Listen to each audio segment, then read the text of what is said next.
والسلام على رسول الله وعلى آله وأصحابه ومن والاه أما بعد السلام عليكم ورحمة الله تعالى وبركاته. قبل از هر چیز الله تبارک و تعالی رو بسیار سپاسگزاریم و تشکر می‌کنیم خاطر همه توفیقات و بخشنده و مفیدش، خاطر همه نعمت‌های خوب و مبارکش. همه نعمت‌های خداوند خوب است، همه نعمت‌های خداوند مفید است، همه نعمت‌های خداوند بابرکت است.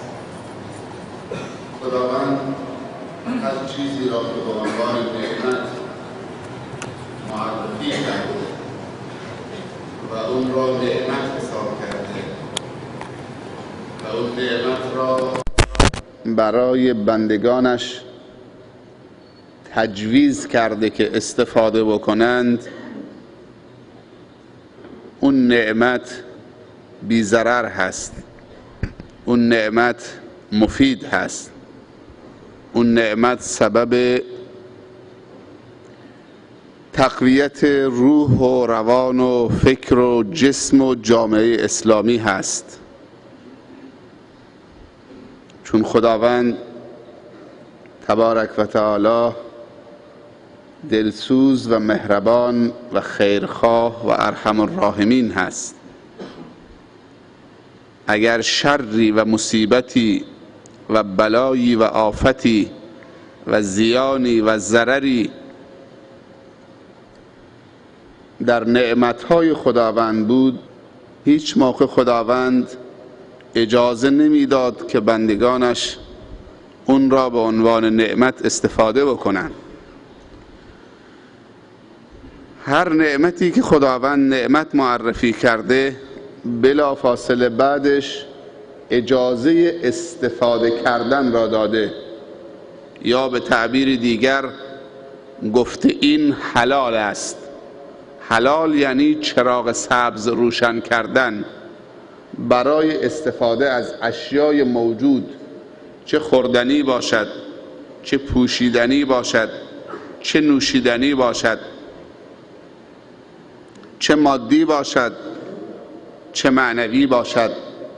هر چیزی که خداوند اون را حلال نموده، بدانید که در اون هست و بدانید که اون چیز مفید هست و بدانید که اجازه دارید از اون استفاده بکنید و بدانید که هر چیز، هر اندازه که خود را به حلال خدا نزدیک بکنید، به مراتب به خدا نزدیک کردید. این قاعده هست. برای اینکه بتوانیم خود را روز به روز به خدا نزدیکتر کنیم، باید نعمتهای خدا را بشناسیم و با نزدیکی به نعمتهای حلال خداوند کم کم خود را به رضای خدا برسانیم. برعکسش هم صحیح است. هر چیزی که خداوند اون را معصیت معرفی کرده و لقب گناه به اون داده، این را بدانید که خاصیت هر حرام و هر گناه و هر معصیت مضر بودن هست. ضرر در دین انسان، ضرر در عقل انسان، ضرر در جان انسان، ضرر در ناموس و شرف و اعتبار و حیثیت و شرافت و کرامت انسان، ضرر در جسم انسان. پس حرام و چیزی که خداوند اون را به عنوان گناه معرفی کرده، خیری در اون نیست. و هرچی بندگان خدا به این حرام که گناه هست و معصیت هست خودشان نزدیکتر بکنند، از خدا دورتر می شوند.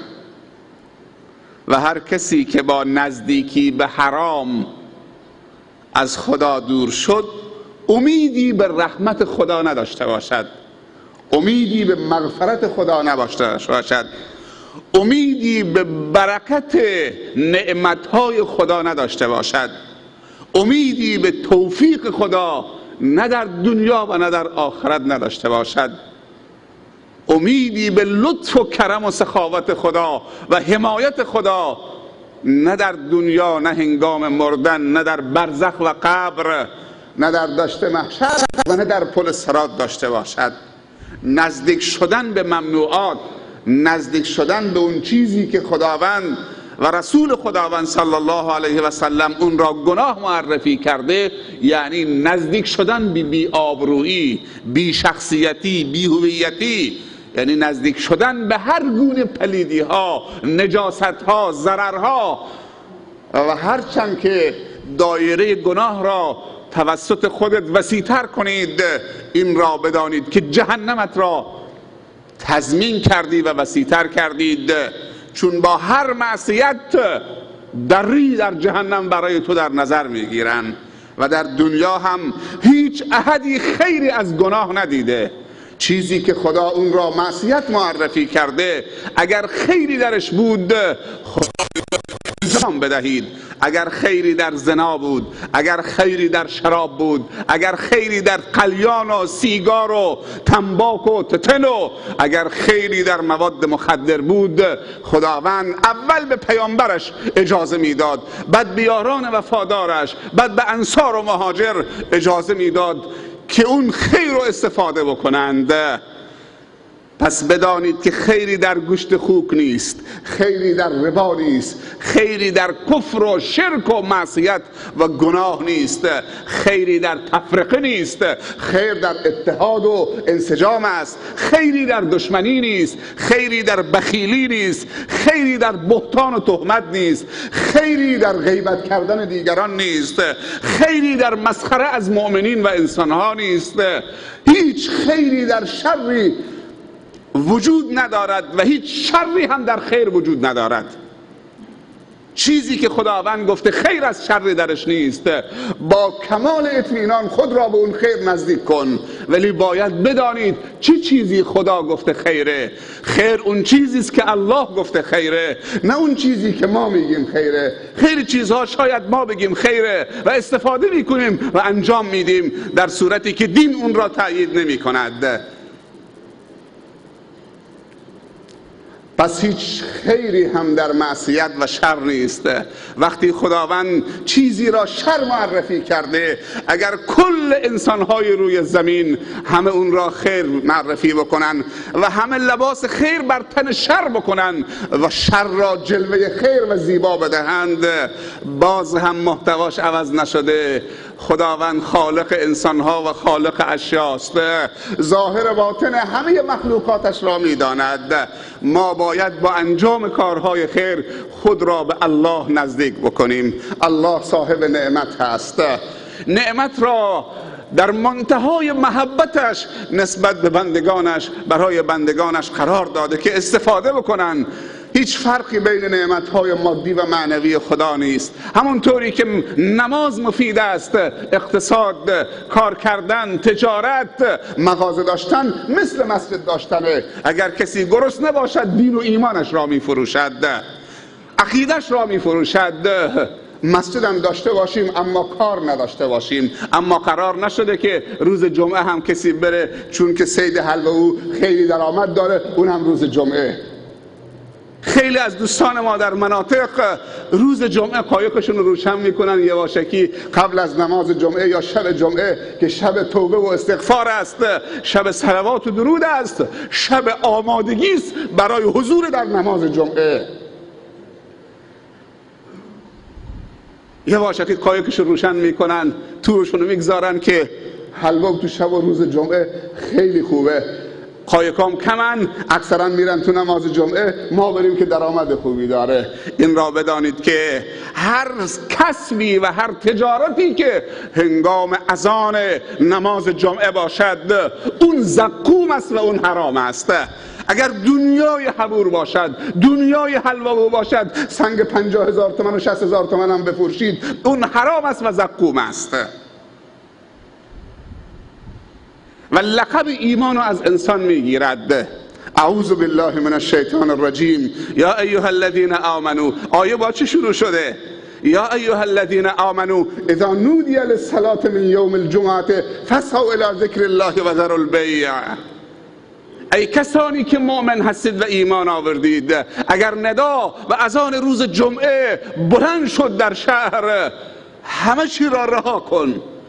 فسعوا، بشتاب، نگفته آرام آرام برو، گفت بشتاب، یعنی کل زندگی تو رها کن، چون اونجا دیگه رستگاری در لبیک گفتن به ندای ملکوتی توحید هست و ندای ربانی هست. بعد میگه فاذا قضیت الصلاة فانتشروا فی الارض وابتغوا من رزق الله. وقتی که نماز تمام شد، حالا برو دنبال خرید و فروشت، حتی در روز جمعه هم اشکال ندارد. اما بعد از عصر روز جمعه تا مغرب ساعتی هست که در اون ساعت دعا ردخور ندارد، ساعت اجابت هست، اون زمان هم از دستت نرود. بعد از عصر تا نماز مغرب روز جمعه.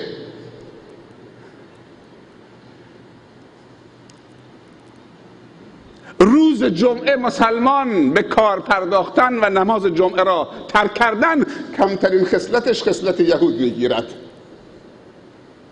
که میخواستن کلاه سر خداوند بگذارن. بعضی از مسلمان ها شب جمعه حرکت میکنن یا صبح جمعه میرن روستایی تو باقی برای تفریح، که تفریح داشته باشن، زن و بچه‌شون هم با خودشون میبرن. نه نماز جمعه‌ای هست نه مسجدی هست. خواسته که حالا یه روز که بیکار اداره نیست، خودش با زن و بچهش همه از نماز جمعه و فضیلت نماز جمعه محروم بشوند. گروهی هم هستن که شب جمعه که میشه منقل تریاکشون و کبابشون و شرابشون آماده میکنن، میرن کوه گنو که هوا خنکه، میخورن و مینوشند و میکشن تا عصر جمعه که ساعت اجابته، که دیگه مست برمیگردن.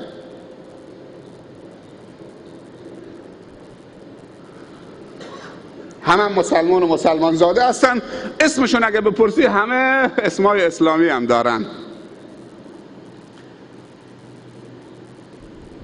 نعمتهای حلال خدا را شناسایی بکنیم. خداوند اگر نگاه به نیت تو کرد که از تجارت چه قصدی دارید، نان خود و حلال خود و زن و بچت بدی که دستت پیش کسی دراز نباشه، گوشت صورتت و آبروت نریزه، این عبادته. دیگه نگاه به دل دومت میکنه، چون انسان چند تا نیت داره. از یک تجارت انسان میتونه چند نیت خیر داشته باشه. این که خودش بیکار نباشه، این که درآمد حلال کسب کنه، که خودش درآمد حلال و تلاش حلال برای کسب مال حلال خودش یک عبادته. این که لقمه‌ای تو دهن زن و بچهش بگذاره که دوباره خودش عبادته. این که با همین مال حلال بچهش بفرسته دانشگاه، بفرسته مدرسه دینی، که دوباره خودش یک نعمته. تا اینجا نیتهایش همه از کار کردن حلال و تجارت خانواده خودشه. اما نیت بعدی که بازم میتونه از یک کار انسان چند نیت خیر داشته باشه، اینی که اگر خدا تو این لنج بهش خیری داد، برکتی داد، رزق و روزی داد و از حد خودش و خانوادهش اضافه بود، مسجد لازم داره مسجد آباد بکنه، مدرسه دینی لازم داره مدرسه دینی آباد بکنه. یتیمی در جامعه هست که کسی حمایت کننده نداره و پیامبر صلی الله علیه و سلم میفرمایند انا و کافل الیتیم کهاتین فی الجنه، و من با کسی که یک یتیم رو در دنیا کفالت بکنه، اون یتیم بی پدر و مادر را چون فرزند خودش به فرزندانش اضافه بکنه و حمایتش بکنه تا به خانه منزل برساند و رو ایمان و اخلاق و تقوا و علم و دانش و ادبش کار بکنند. میگه من با کفالت کننده یتیم مثل این دوتا انگشتم در بهشت با هم هستیم. یک یتیم میتونه تو رو به بهشت ببره، نه اون لنجت که خیرش نمی کنی. یک یتیمی که دمپایی نداره، لباس درست حسابی نداره، از کنارش رد میشی، اعتنایی بهش نمی کنی. پیامبر گفته کافیه که دستی به سر همین بکشی، از تجارتت و لنجت یک یتیم و زیر پوشش بگیری. گفته کافیه که این همین بچه یتیم بی پدر و بی کس و محروم تو رو بیاره تو بهش کنار من بگذاره، مثل این 2 تا انگشتا که نزدیک همه. چرا بی تفاوت میگذاریم؟ یه لنج به 2 تا لنج، 2 تا لنج به 3 تا لنج. کجا میخوای بری؟ به قرار شده ما لنجامون توسعه بدیم یا ایمانمون توسعه بدیم؟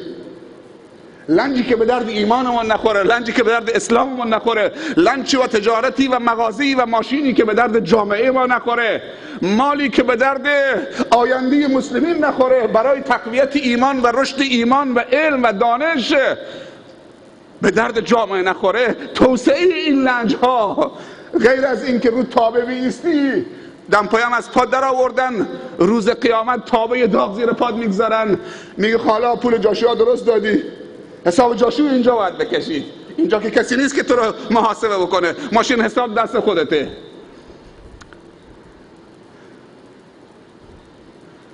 اگر پای درد دل جاشوها انسان بنشینه، از حد کنارک و چابهار تا جزیره شیف بوشه، ما دلمون خوشه که لنگ داریم. ولی جاشو چی میگه؟ ملوان صیاد چی میگه؟ اون کسی که خدا حامیشه به تو لنج داده، روزی اونها تو لنج تو گذاشته، یعنی خداوند به تو احترام قائل شده، گفته من این لنج بهت میدم که 10 تا خانواده نون بدید، نونشون تو لنج تو میذارم، ولی اگر ندادیشون نون خودت هم میبرم. خداوند گفته بده تا بدم، 1 تومن 700 تومن میدم، بده تا بدم. نترسید، دریای خدا پره، اما زیر همین آبهایی که حبور هست میگو هست که طلای دریاست. میگو طلاست، حلوا طلاست. کی باور میکرد که یه روزی حلوا سفید برسه سنگ 60,000 تومن، میگو برسه سنگ 70,000 تومن، 80,000 تومن؟ کی باور میکرد؟ رسیده. حبور کیلو 2,000 تومن، 3,000 تومن. خدا نکنه که یک روز هوا طوری بشه، طوفانی یا سرما بشه که لنجا نتونن برن صید و صیادی، بازار موفروشی خون مردم رو میمکن با همین حبوری که تو یخچال زدن. حبوری که بعضی موقع دانه 400 تومن و 300 تومن و 1 دونه حبور 3 کیلویی بعضی موقع میرسه 400 تومن، 500 تومن، 700 تومن. اینا بعضی موقع تو هوای سرمای شدید تو یخچال گذاشتن در میارن، هوا طوفانی بشه لنجا نرن، کیلوی 3,000 تومن به مردم قالب میکنن. خصوصا حالا که دیگه مرغ هم چه مشکل پیدا کرده.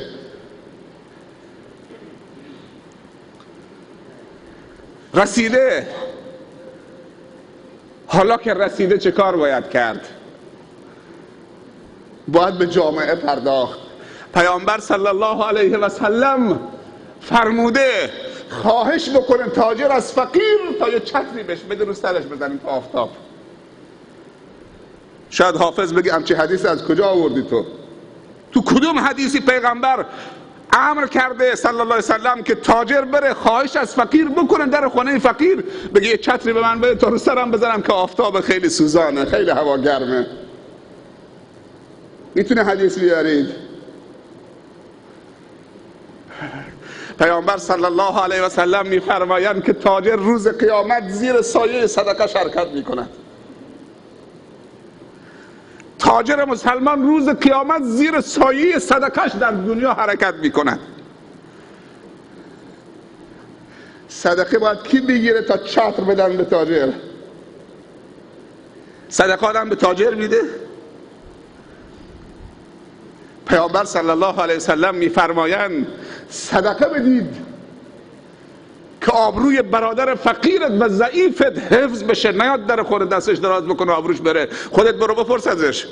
صدقه بدید قبل از این که روزی برسه مال دست میگیری در خانه فقیر میزنی، در باز میکنه، سلام علیک میکنی، جوابت میده، بعد میگی برادرم برات خیر آوردم، صدقه آوردم. برادر فقیر برمیگرده میگه اگه دیروز آورده بودی من نیاز داشتم، امروز خدا نیاز منو برطرف کرد و مال خودت باشه.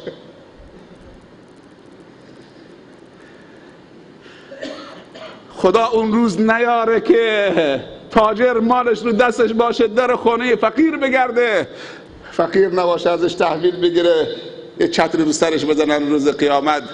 مسجد میخوان کار بکنن، هی وسوسه میشه، نه اول خونم درست بکنم، بعد اگه تهش چیزی موند، چون خانم گفته که باید خانه من سنگ فلانی باشه، آشپزخانه کابینتش فلانی باشه، اینطور باشه اینطور باشه، اگه چیزی تهش موند یک 50 پاکت سیمانم به مسجد میدم، اگه چیزی تهش موند و بعد از اینکه خانم رو راضی کردم.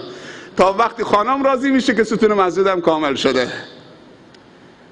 یک مسجد تو یک محله کار میکردن، من بهشون گفتم حتی اگه پیرزنی 500 تا 1 تومانی آورد، 200 تومن آورد، ازش تحویل بگیرید، چون پیامبر صلی الله علیه وسلم فرموده رب درهم خیر من 1000 درهم. بعضی موقع 1 درهم ها بهتر از 1000 درهم هست.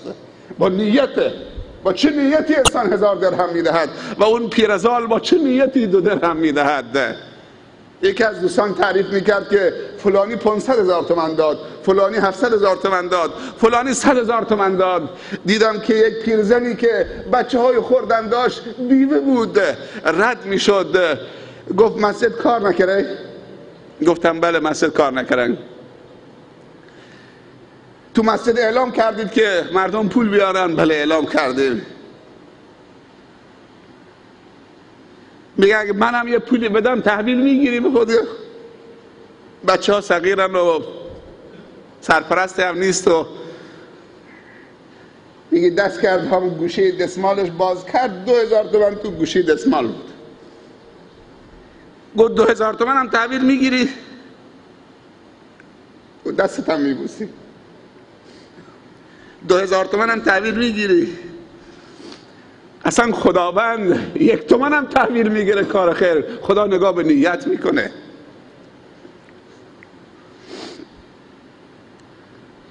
ما 2 روز تو منطقه جاسک و شرق جاسک بودیم، رفتیم تا باسیدی و جانوری و خیلی روستاهایی که با ماشینم دیگه ممکن نبود.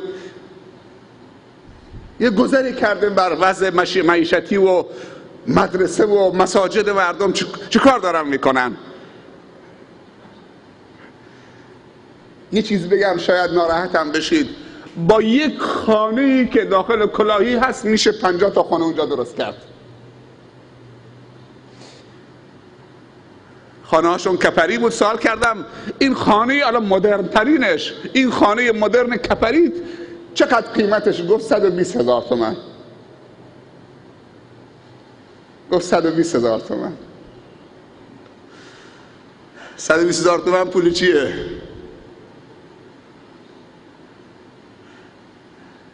یه خانه کامل کپری گفت 120,000 تومان.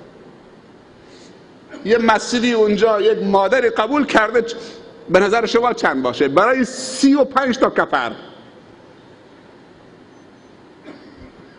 بواجی یه خانه در بهشت چند میلیون تومان؟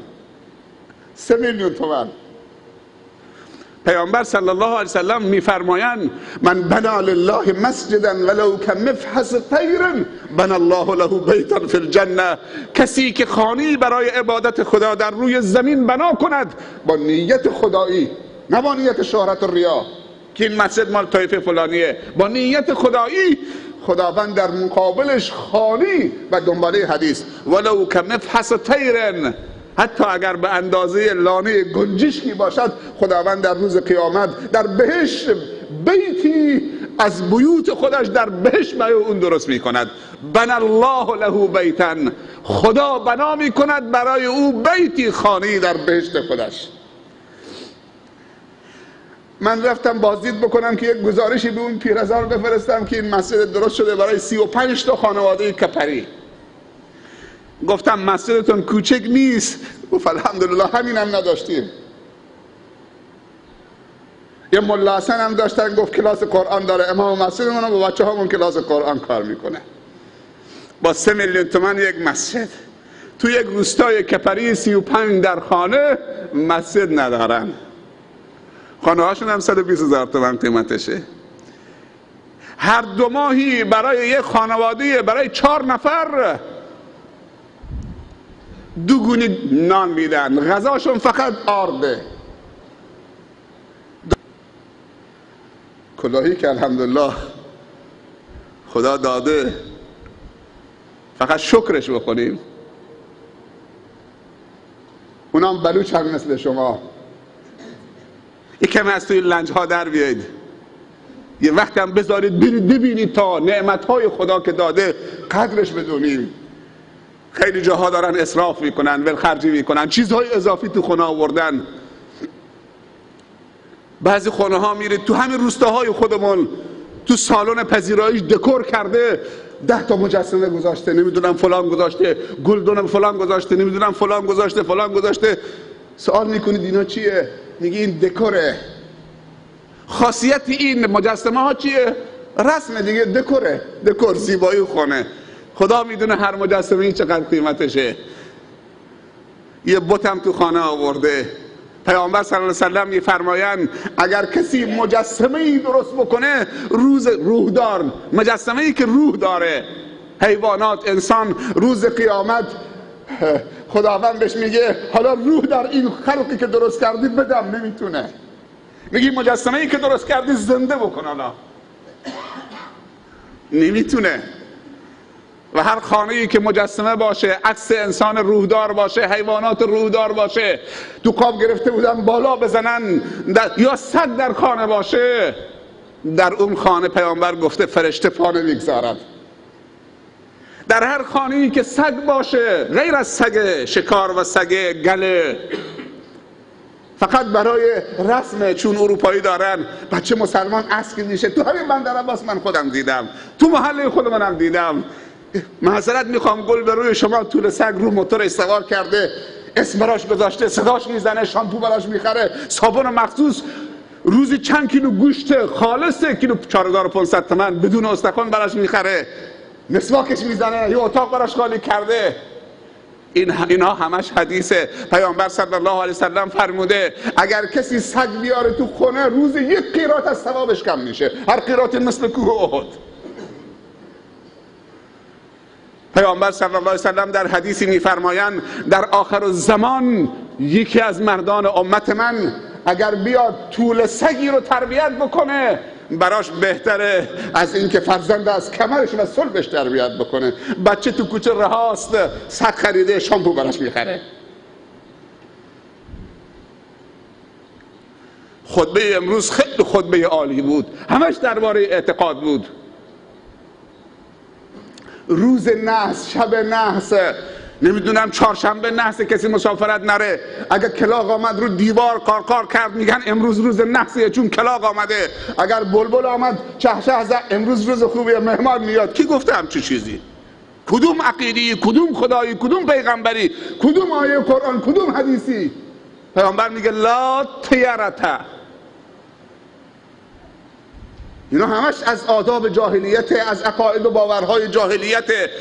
نگاه میکردن وقتی مسافرت میرفتن، اگر باد از این طرف بود، اگر پرنده به این طرف میرفت، میگفت امروز روز نحسیه، کسی مسافرت نره.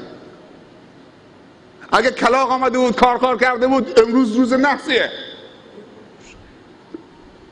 وقتی که کسوف و خسوف میشد، ماه و خورشید میگرفت، میگفتن جن و دیو خورشید و ماهو گرفته، آتش روشن بکنید. ظرفای مسی، دسته جوغن دیگه، حالا بگم محله خودمون بگم، دسته هاون میزنن تو دیگ مسی، همینجور میکوبیدن تا اینکه این دیو این ماهتاب رو رها بکنه.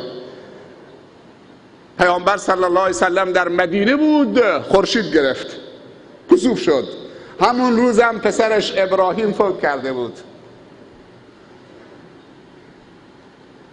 شایعه شد که خورشید عزادار شده به خاطر این که پسر رسول الله صلی الله علیه و سلم ابراهیم فوت کرده.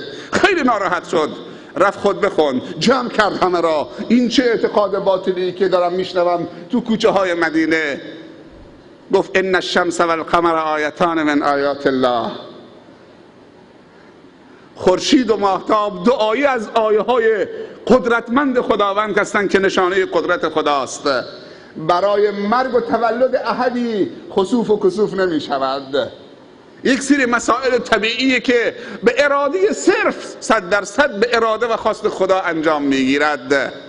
برای بیدار کردن شما. اگر یه وقتی خورشید گرفتگی شد یا ماه گرفتگی شد یا قحطی شد، بارندگی قطع شد، پناه ببرید به مساجد و نماز طولانی سوره بقره رو بعد از سوره فاتحه شروع بکنید، یک حافظی پیش بکنید، قرآن طولانی بخونه، همه مردم شهر بریزن تو مسجد، اونقدر نماز بخونن، گریه بکنن، توبه بکنن تا خداوند این خورشید رو آزاد بکنه.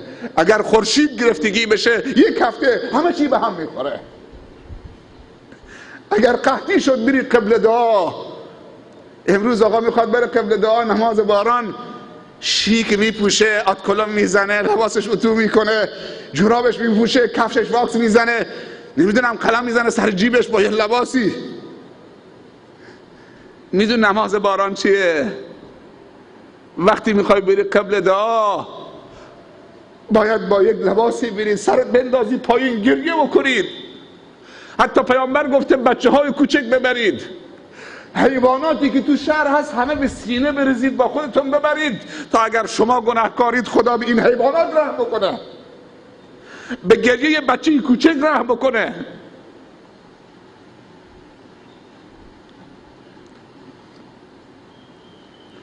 اونجا جای عجز و گریه و زاری است، نه اینکه بریم قبل دعا مردم ماشینشون رو نشونه هم بدن، فلانی با زانتی آمده، فلانی با پارچه آمده، فلانی با فلان آمده. دلها باید به هم صاف باشه. 3 چیز باید از خدا طلبید و 3 کار باید صرفاً به خاطر خدا انجام داد. افسون و نمیدونم هیکل و سلام میکنی مسلمان، سینه به سینه، دست به بازوش میگیری، بازوش اینجا کلفته، یه بازوش هم اینجا کلفته، سینه‌ش هم یه چیز روشه، یک هیکل اینجاست، یک نظربر اینجاست، یه هیکل اینجاست. نه چیه؟ یکم تو لنج سینه لنجش گذاشته که چشم حسود دور بکنن.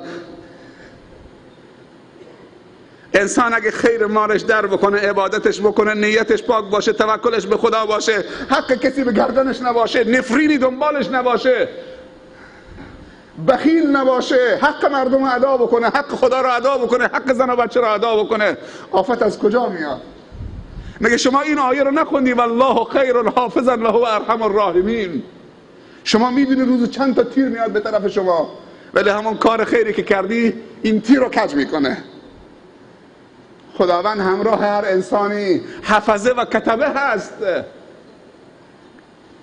که تو رو حفظ میکنه. والله خیر حافظا ان الله یدافع عن الذین آمنوا الله ولی الذین آمنوا. 3 چیز برای خدا، ذبح برای خدا بکنید، قربانی. چیزی رسم است تو منطقه خودمون، اگه فلانی یه لنج جدیدی خرید یک گوسفند میبره تو لنج خون میکنه، این خوردن اون گوشت حرامه. یا رفت تو خانه جدیدی در خانه خون میکنه، پاش میذاره تو خون بعد میره تو خانه. یا بزرگی میره تو شهری خون جلو پاش میکنن، این خوردن اون گوشت از نظر شرعی حرامه و میته است.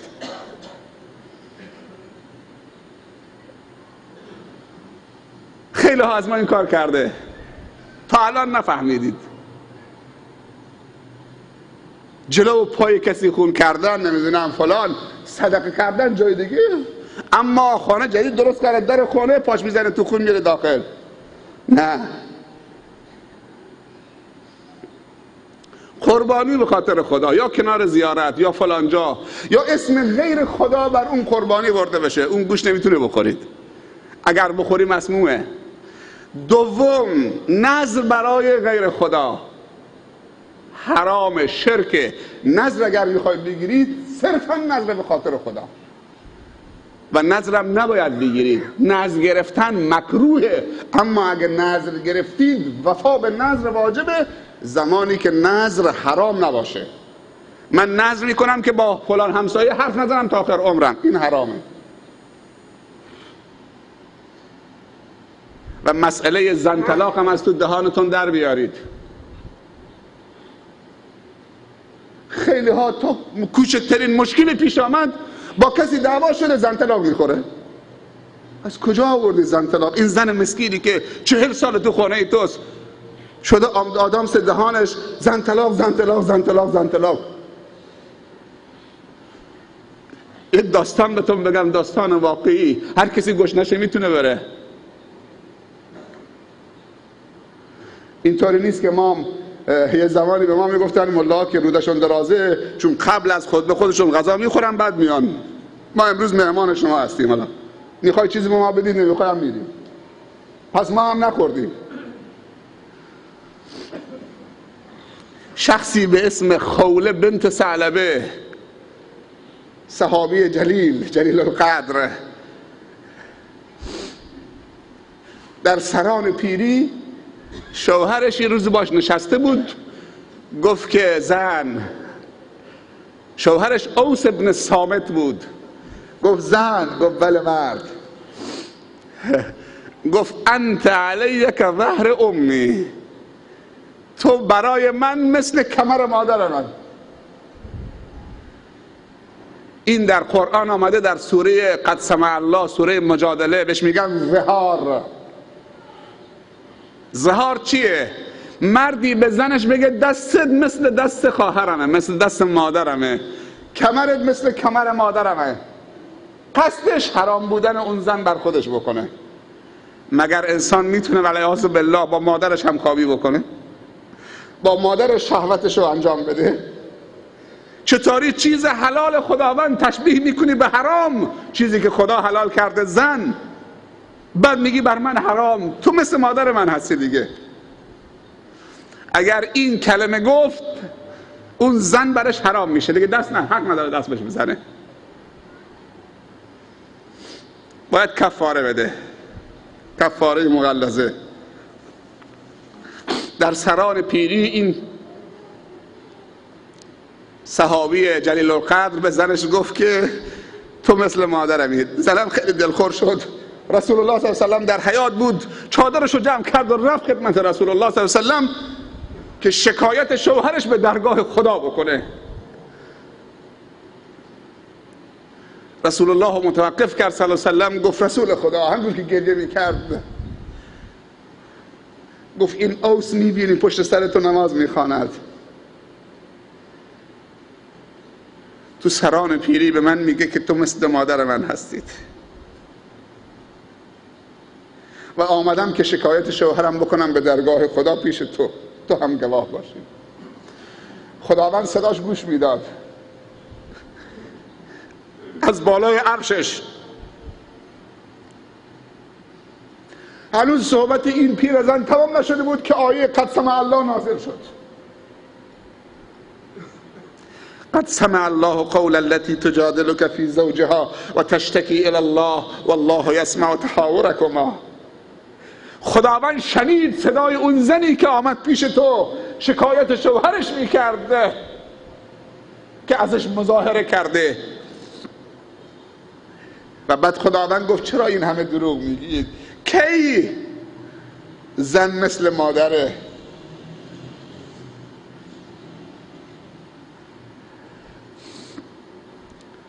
گریه یک زن الله میشنود، مظلومه. آیه نازل کرد، بعد چند تا جمله گفت جلو پیامبر صلی الله علیه و سلم به شوهرش که هر کسی بود آب میشد. خوب گوش بدید، پشت کردن به نعمت یعنی این. زنه به شوهرش اوس گفت که مرد، وقتی من جوان بودم میوه جوانی منو خوردید، نگفتی مثل مادرتم. خوب تعبیرش گوش بدید، گفت میوه جوانی من خوردید، نگفتی مثل مادرتم. تا تونستی از زمین من یعنی رحمم برای خودت کش کردی، بچه درست کردی. حالا که نازا شدم، میوه جوونی ما از دست دادم، دیگه نمیتونم برات کارساز باشم، حالا میگی مثل مادر منید؟ خاصیتی نداره دیگه.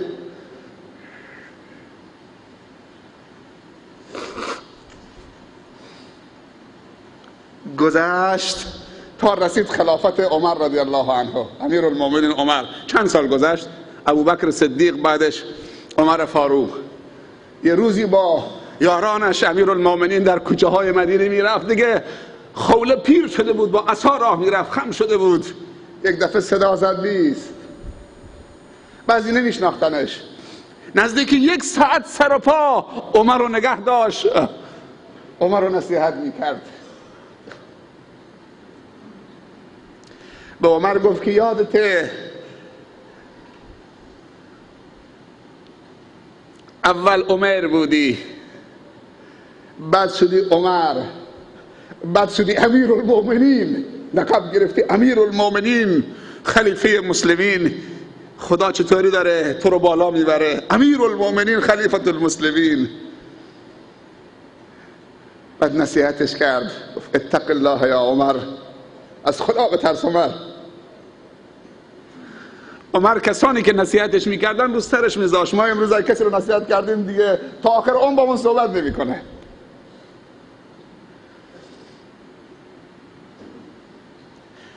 عمر همینجور سیخ ایستاده بود، گوش میداد، حرفش اصلا صحبت نمیکرد، نظامی ایستاده بود جلوی این پیرزن.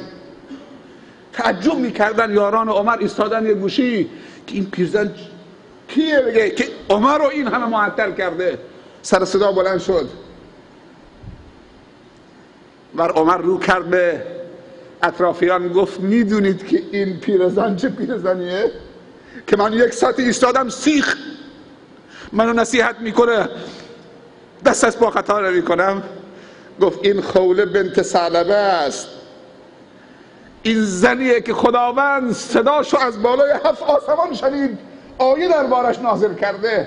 کسی که خدا حرفش گوش داده آیه نازل کرده. عمر کیه که حرفش گوش نده؟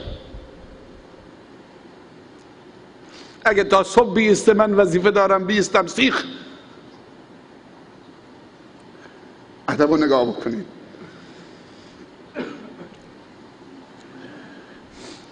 سه چیز باید برای خدا، یکی نذر، یکی قربانی، یکی قسم. هیچ احدی از مسلمان حق نداره به غیر خدا قسم بخوره. نه جان بابام، نه جان مادرم، نه سر فرزندم، نه پیر و پیغمبر که میرسی، نه به فلان زیارت، نه به فلان نمیدونم امام، نه به فلان فلان قبه. هیچ احدی. قسم فقط 3 تا لفظ داره، والله بالله تالله. هر کسی قسم به غیر خدا بخوره و غیر خدا را بزرگ بکنه در مقابل خدا، همون چیزی که بهش قسم خورده سبب بلای ناگهانی جانش می شود. چقدر روزانه قسم میخوریم؟ حتی قسم به خدا خوردن هم درست نیست که بی خود و بی جهت گاه و بیگاه خدا رو پایین بیاریم. پارچه میخواد بد بزنه، خدا وکیلی که متر این قدره، جنسش اعلاست، حالا مارکش عوض کرده. کفش میخواد بفروشه، خدا رو میاد پایین. آب تو سطل میگو کرده، رو سطل رازو گذاشته، آب ریخته روش، سبدم زیر سوراخ نداره که بره، نه که خب وزنش میره بالا. خدا وکیلی که این فلانه. وقتی که میگوی کمی آبش تمام شد، خوشتر شد، میبینی 2 کیلو کمه و این 2 کیلو میخواد بخوره، میخواد نطفه ببنده، میخواد بچه درست بکنه با این 2 کیلوی حرام. ویل للمطففین. هر چی سخنرانی برای شما کردن روی منبر تو خطبه ها همش درباره نماز خوندن بوده و طهارت.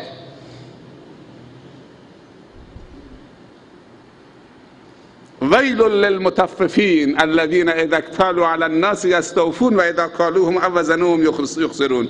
وای بر حال کسانی که وزن رو کم میکنن، وقتی برای دیگران میکشن کم میکنن، وقتی برای خودشون میکشن چرب میکشن. پیامبر گفت، خدا گفته ویل در جهنم براشون در نظر گرفتم.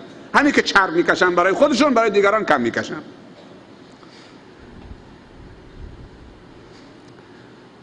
قسم به غیر خدا شرک است. امام شافعی رحمت الله علیه میفرمایند نه به شوخی نه به جدی در طول حیاتم قسم نخوردم، حتی به خدا. قسم کسی میخوره زیاد که شخصیت نداره، کسی حرفش قبول نداره، تو جامعه وجهه نداره، ضعیفه. حتی قسم به خدا خوردن کار کسانیه که انسانهای ضعیف و دروغگو و بی شخصیتن. انسانهایی که شخصیت دارن حتی به جدی هم قسم نمیخورن، به خدا هم قسم نمیخورن. قسم دادن در یک حادثه است، خونی جنایتی در کاره. قاضی میطلبه طرف و میاره روز جمعه اول نصیحتش میکنه اعتراف بکن قسم نخور، بذار کل زندگیت بره دنیات بره قسم نخور. کنار منبر روز جمعه بعد از نماز عصر میرشونه مردم میرشونه. اگر نصیحت ها رو قبول نکرد اون وقت قسمش میده، عاقبت قسم هم بهش میگه. 3 کارم باید از خدا طلبید: یکی فرزند، یکی شفا، یکی هدایت. فرزند رو با هیکل نمیشه، با پیش سید رفتن و یه 10,000 تومان زیر معذرت میخوام فرش سید گذاشتن یه هیکلی بده تا که زنم حامله بشه. با گل خوردن نمیشه، با قند خوردن نمیشه، باید خواست خدا باشد. یه دوستی داشتیم تبلیغی، تاجر بود. این از دست زنش ناراحت بود، سران پیری میخواست یه زن بگیره که تاجر بود دیگه، که یه پسر براش بیاره که نامش بلند بکنه. خودش تعریف میکرد و میخندید، میگه بعد توبه کردم دیگه. میگه خانواده‌ام رو بالاخره زن گرفتم، هر 2 تا زنها با هم حامله شدن. سبحان الخالق. اولی که همه 5-6 تا دختر آورده بود، دومی که چه گرفته بودم که خدا یک پسرم بده تا نامم بلند بکنه. نام با پسر بلند نمیشه، نام با عمل صالح بلند میشه. ما تاجری داریم که نصف بندر مال خودش 2 تا پسر معتاد داره. بیوه زنی داریم که شوهرم نداره، شوهر مرده، از 6 تا دختر دانشجو داره، هر 6 تا یتیمن. گفت که هر 2 تا با هم حامله شدن، از دومی پسر میخواستم دیگه، دختر تقریبا خسته شده بود. بعد میگه با هم که حامله شدن زایمان کردن، سبحان الخالق، دومی دختر شد، از زن جدیدم مال زن اولی پسر شد. دیگه سر به سجده گذاشتم، گریه کردم خدایا معاف بفرما. میگه خدا بهم گفت تو کار من دخالت نکن، بگو خدایا بچه‌مو صالح بگردان. چه بسا 6 تا دختر بهت میده، دعا میکنی از زنت پسر نمیده، اما از 90 از همین دختر شوهر میکنه یک پسر بهت میده 90 که دنیا رو پر از میراث پیامبر میکنه. چرا دخالت تو کاره؟ میگه در جا سر به سجده گذاشتم بارالله. زن دوم که به خاطر پسر گرفتید نعمت منو پشت میکنید، من به دختر میدم، از زن اولی پسر بهت میدم. باید از خدا طلبید، با گل خوردن و نمیدونم فلان و پیش فلان و هیکل بستن و فلان کردن. دوستی، حالا یک مزاحی هم بکنم، دوستی دارم 4-5 ساله که بچه دار نمیشه. میگه یه روز شیخ عالمه، میگه یه روز میخواستم برم روستا خطبه بکنم، سر جاده سایه بودم، دست دادم، یه نفر آمد گفت 2000 تومان. گفتم نه. یکی آمد مال طرف دارها بود، اون طرفا بود دیگه، دست زد، من ایستادم، گفتم دربست. گفت سوار شو. گفت چقدر؟ گفت نه من از چهره نورانی تو خوشم آمده، بهت اعتقاد پیدا کردم. سنی هستید؟ گفتم بله. گفت بهت اعتقاد پیدا کردم، یه مشکلی دارم، من دربسته از تو نمیگیرم، من میرسونم، فقط یه خواهش ازت میکنم. گفتم والله خدا خواهشش چی این دارابی؟ من نمیشناسمش. گفت من 3 ساله ازدواج کردم بچه دار نمیشم، یه دعایی برای من بکن تا خدا به من بچه بده. دست زدم پشت کمرش، گفت من 5 ساله که بچه دار نمیشم.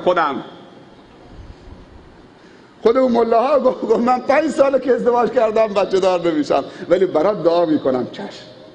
یه وقتی دعا برای دیگری کارسازه، یه حکمتی هست خدا به خودت نمیده. میگه دیگه از همونجا با هم شوخی کردیم و خندیدیم و بالاخره خوشم خندید، مثل که شرمنده شد. گفتم نه من برات دعا میکنم، به وقتی حالا دعا در حق خودم مستجاب نمیشه، یه حکمتی هست خدا میخواد صبر منو نگاه بکنه. کسانی بودن که بعد از 14 سال ازدواج شدن، الان همون دخترشون حافظ کل قرآنه، بعد از 14 سال هم دانشجوست، لیسانسشو گرفته، هم حافظ کل قرآنه، ولی 14 سال صبر کردن، همش به دعا متوسل شدن. این 3 چیز باید برای الله، 3 چیز هم باید از الله طلبید: 1 بچه، 2 هدایت. هدایت توفیقی از الله بطلبید تا خدا دلهای بچه ها و جوانای ما به طرف دین بچرخونه، هدایتشون بکنه، کمکشون بکنید، براشون دعا بکنید تا خدا هدایتشون بکنه. اول ما و شما رو هدایت بکنه، بچه فرزندان ما، دوستان ما، همسایگان ما. هدایت تنهایی خوش نیسته. تو اگر هدایت شدی همسایت هدایت نشد زجر میکشی. مؤمن زجر میکشه. به گفته علامه اقبال لاهوری همه به هم وصلیم، انما المؤمنون اخوه. گر در یمنی چو با منی پیش منی، ور پیش منی چو بی منی در یمنی. من با تو چنینم ای نگار یمنی، خود در عجبم که من تو ام یا تو منی. چین و عرب همارا، هندوستان همارا، مسلم هی هم وطن ہے، سارا جهان همارا. چین و عرب مال منه، هندوستان مال منه، مسلمان هر کجا که باشه هموطنمه، سارا جهان همارا، کل جهان مال منه. اگر هدایت میطلبی برای همه همسایگان، بچه های شهرت، محلت، برای همه انسان های کافر حتی. این دو چیز. سوم شفا. شفا فقط باید از الله طلبید. اذا مرضت فهو، حافظ کجاست؟ فهو یشفین. آیه قرآنه. بله، الله ادب و یاد ما میده که مسلمان وقتی مریض شد بگه الله یشفین.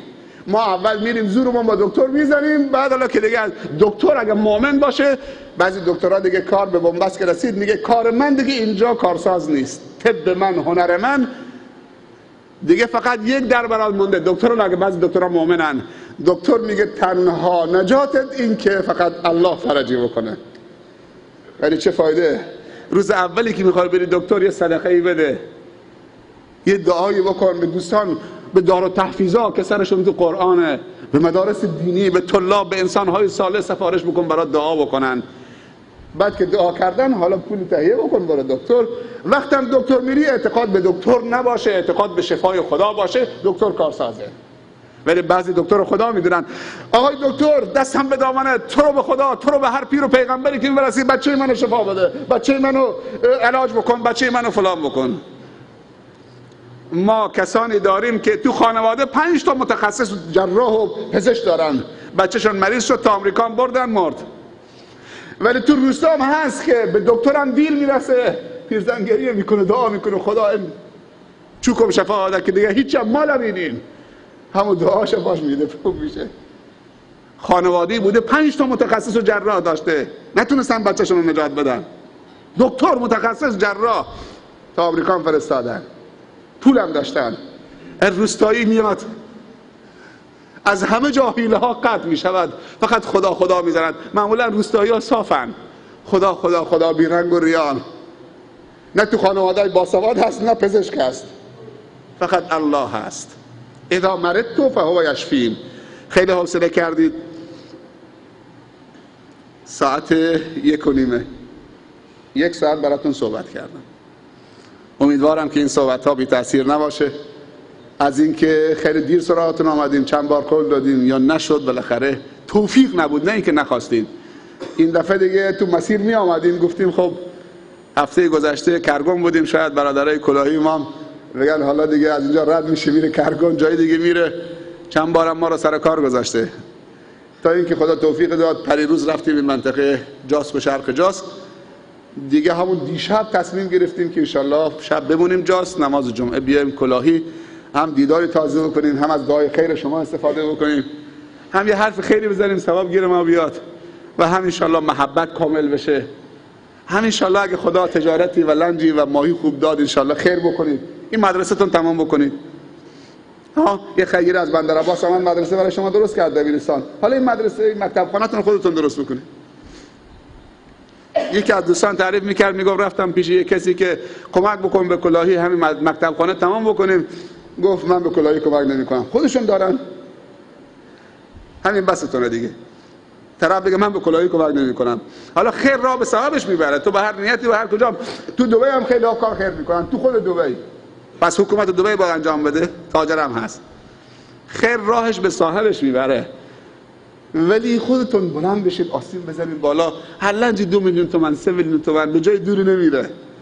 اگر ندادید یه وقتی یک کشتی میاد رو تورتون میزنه 50 تن تور میبره. 50 تن لی چقدر قیمتش؟ بگه نشده؟ تو دریا میری شافته، تو دریا میری پنکت دیریارت. حالا اونجا خدا خدا زرهی کشک هم 2 میلیون تومان که شیخ گوی مسجد هم داده، مکتب خانه هم داده، ولی دیگه گذشت. مریضی دور میشه، آفت دور میشه. همکاری بکنید ان شاءالله، نام‌نویسی بکنید. هفته گذشته تو کرگان خیلی جلسه جالبی بود برای مسجدشون. 50 میلیون تومان جمع شد تو مسجد، توی سخنرانی همه اسم نوشتن.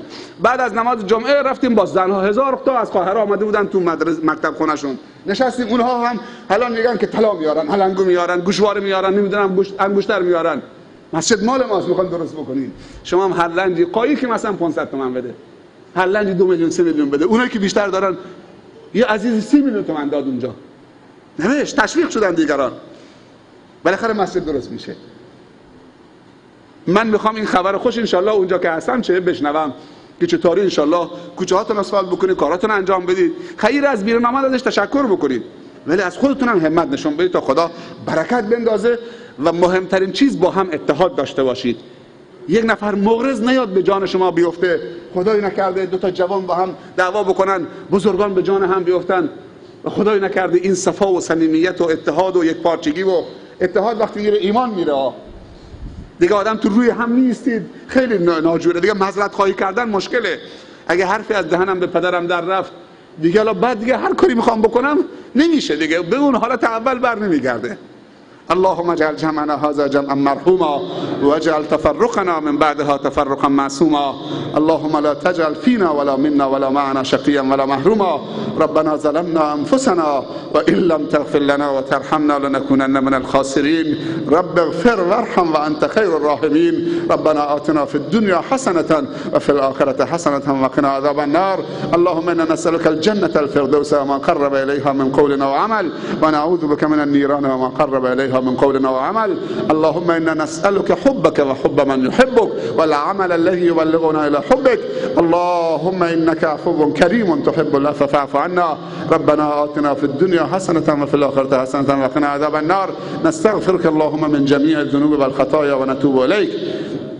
سبحان ربك رب العزة عما يصفون وسلام على المرسلين والحمد لله رب العالمین. موفق و مؤید و سربلند باشید. برای سلامتی خودتون و خانواده‌تون یه اجماعاً یک صلوات محمدی غرا خط بفرمایید. صلی علی محمد.